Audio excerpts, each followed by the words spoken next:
Hey guys, it's Jason from The Art of Ass Kicking, and today I'm really excited to do an interview with Ryan Ferrier, my special guest. And Ryan, why don't you introduce yourself? Hey, my name is Ryan Ferrier, and it's great to be on The Art of Ass Kissing. Not kissing. We're not kissing any ass here. We're out there busting ass. Yeah. All right. So, hey, I'm Ryan Ferrier. It's good to be here on The Art of Ass Kicking. I am the founder and creator of a program called the 60-Day MBA, where we help people who we like to call unsuspecting entrepreneurs, people who maybe didn't think that they were entrepreneurs, get a business off the ground in 60 days flat. Cool. So Ryan, I wanted to start off by talking about some of your background, because you've done some pretty awesome stuff in the startup space, and I think that's what got you excited about doing this program to teach people. So I know you did a startup called Serious Games. Yeah, Serious Business. Serious Business. So tell me about sort of where you were when you decided to go and jump into the deep end with that company. Yeah, so actually, just a little bit of background. I came out of college as a studio art major, had no technical background, ended up moving to Oakland, worked with inner city youth, actually doing like social work. Oh, nice. And then moved to San Francisco and just like needed to figure life out. I didn't really know what I wanted to do for a career or whatever. Sounds common. Yeah. Well, and people are always joking with me that I needed a career path, and I was not a career path kind of guy. I always thought I might be like an English teacher or something. At any rate, I landed a job as an administrative assistant at a technology company called PowerSet. It was a startup company. Yeah. And it was like, I felt like I was an alien, like walking in, this like foreign planet. Yeah. What were you doing day to day? So day to day, I actually started out as like an admin. So all I did was, in the beginning, like order food. I was actually the executive assistant as well to the CEO and the COO. So like order food, get their like iced tea in the morning, like make coffee, make sure the office was clean. Yeah. And like over time, I kind of learned the ropes. I learned more about technology, and they gave me more and more responsibility.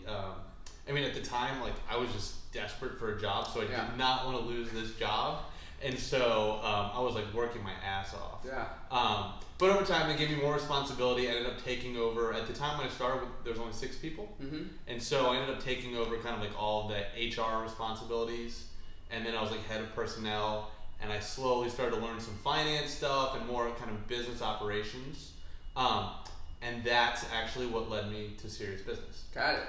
So it was kind of like a fast transition. It was like 2 years of kind of learning the ropes at PowerSet. Starting like literally in the mailroom. Yes. And like going all the way through. Yeah, and I was actually really fortunate. I had a great mentor, the COO of PowerSet, kind of took me under his wing.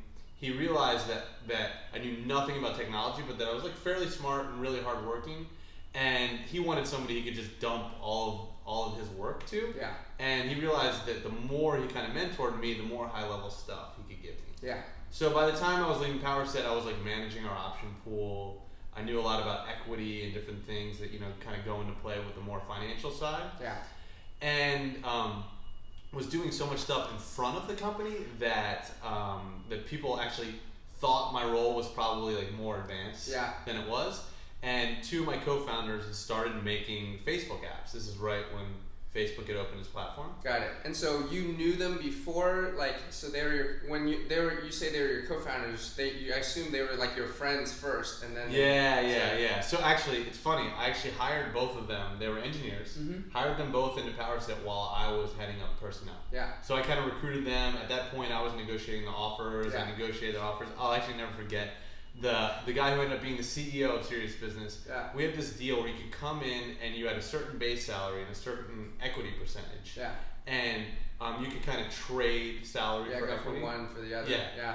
And so, I'm sure most of your listeners know this, but equity is just like stock options, and you own a small piece of the company with those options. Mm-hmm. But anyway, I was negotiating with him, and usually people would give up somewhere between like 5, maybe 10K of salary in exchange for more equity. Yeah. And he asked me. This guy's name is Siki Chen. He was the CEO of Serious Business, and then now he started a company called Heyday. Anyway, he was like, well, what's the maximum? I was like, what do you mean, what's the maximum? He's like, I'll take 100%. So what if I go all the way down? Yeah, and here, so I actually found out there was a minimum salary you had to pay people, and we were able to give him like pretty close to the minimum salary, and took all equity. And that was my first like interaction with him. I had no idea we were gonna be business partners. Yeah. But like, this guy is not. He's a risk taker. He's right? intense. He's all in. At any rate, and so I met him, and then I met Alex Lay, who was the CTO of Serious Business. Yeah. And we hired him in, and they were both engineers at PowerSet, and they were both actually like started as entry-level engineers, but they're both rock stars. Like, immediately people like noticed they were some of the most talented guys, and we had the kind of a policy of promoting really quickly at PowerSet, and so they were getting promoted. They started making apps as soon as Facebook opened its platform, and just for fun, like on the side. On the side, and everybody. It's funny because Siki made an app that was called Mafia, not Mafia Wars, which became a very popular one, but it was an interactive game, and people couldn't play asynchronously, which means you had to be online at the same time. Yeah, just sit there and play at the same time. Yeah, like you and me, we were playing, we'd have to be online at the same time, which, to scale, it doesn't really work for an online game, but he was doing really well and was actually making money through advertising, and so people like kind of jokingly called him FB Mills, because they said he was going to make, millions from Facebook, and he was just like this, entry-level engineer, so they were kind of they had no idea he actually was going to make millions on Facebook. But that was his first kind of iteration, and then Alex started seeing what he was doing, and Alex said, hey, I've got some ideas. They partnered, and they created a game called Friends for Sale. And it was basically an online flirting dating app, and it went viral. I mean, people use that word a lot, but like viral in the sense that you invite 3 friends, they invite 5 friends, and then exactly. Really... And because it was kind of like a poke in Facebook, right? But there was a lot more interactions you could do. Like you get somebody to wash your toilet, or you give somebody a high five, or if it was a girl, you give her a rose.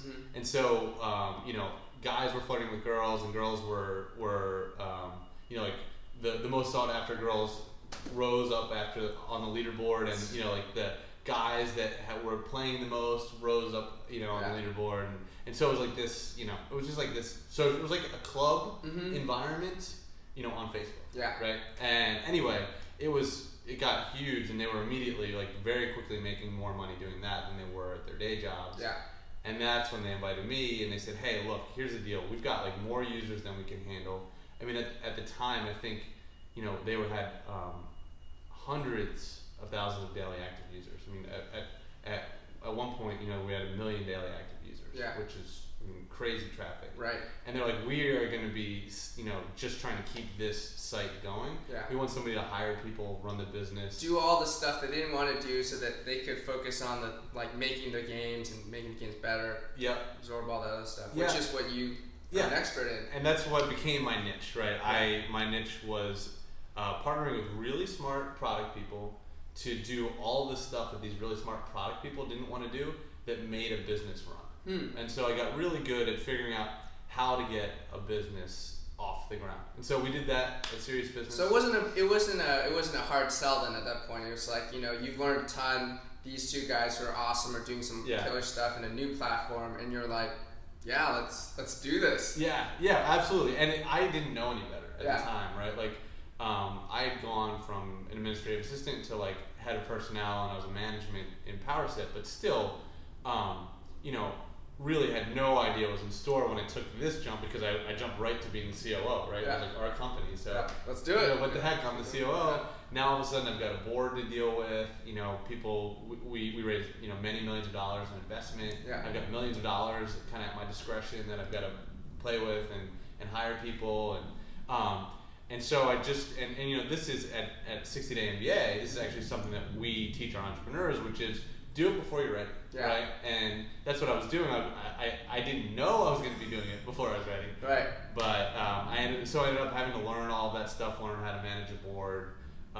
Was that scary? Yes, absolutely. It was the hardest part of my job in the beginning, because when I first took the job, rightfully so, the board was really skeptical, because they understood Seeking Alex's value add. They're these genius product guys. Yeah, they made the game that got 1 million people using it, right? Exactly. And then for me it was like, well, like they said he's like Ryan's a people genius. That's what they said. Like I am actually very good with people, right? Which is in an all technical world a great skill to have. Mm-hmm. But I'm supposed to be the business guy. Yeah. And these VCs are like, he's really light on business experience. Yeah. So from the beginning there was a lot of skepticism. Yeah. But it was actually turned out to be great. Like the skepticism was good. It kept me on my game. Every kind of couple weeks, every month, we had a board meeting like once a month, once every 6 weeks. Yeah. And I had to prove myself every 6 weeks, and was able to do that time and again, to the point where by the end, I kind of had the blessing of the VCs and stuff.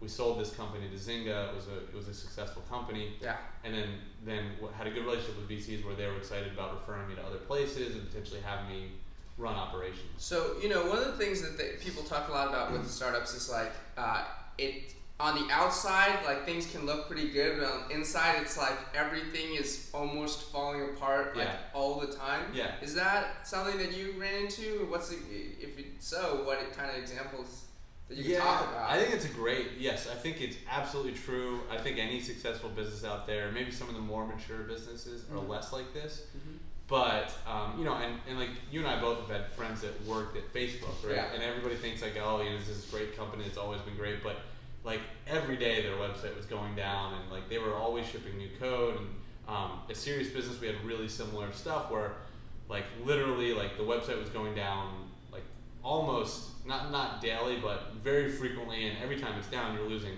lots of money, right? Because we made a lot of money through advertising. Yeah, and you're hoping those users don't get so pissed that they don't come back. Right? Exactly, and we're worried like about attrition and all people falling off the site and all that stuff.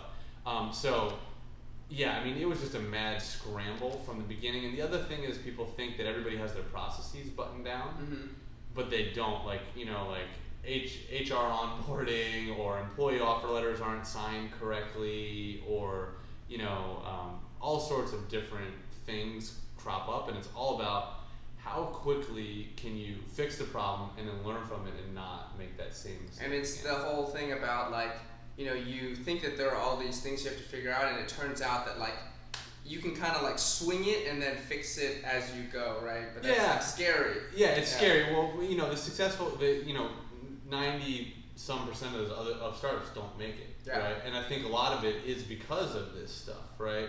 One, a lot of times people are just afraid to get dirty and make mistakes, and you got to just get in there. It's the only way it's going to happen. But then there comes a point, and we talk about this in 60-Day MBA.